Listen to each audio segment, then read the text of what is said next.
siyaasiyiin aqoon-yahanada beelweynta geelada mayba lakuda hadalaahayn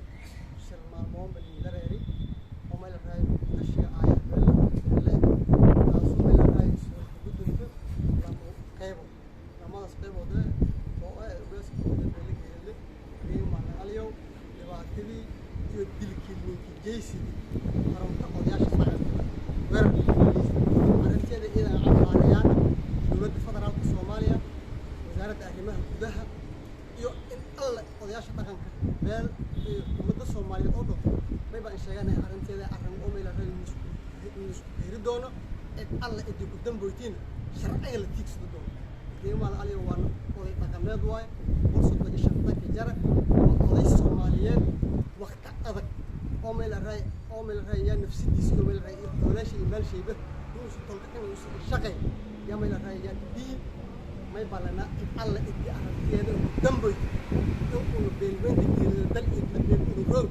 inuu maxkamad hal furo doono in alla idii ka dhacay inuu maxkamad hal furo doono tanyada may baahan go'aan shanoo cadil may baan ku baahana in alla idii arrinteeda ku damboy in raali gelin buut ku siiyaan beelatan oo ha ku sii waayaan tallaabadii hab uga qaadaan taasoo tan lamaad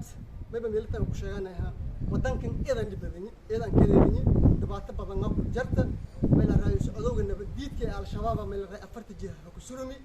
madaxweynaha waqti shay dhamaaday Cabdicasiis lafta gareen mayba in sheeganay wadankan uu doorasho degdeg ah ku qabado wadankan naga hortiisa roog ninkii hortiisa roogi ha xukumaay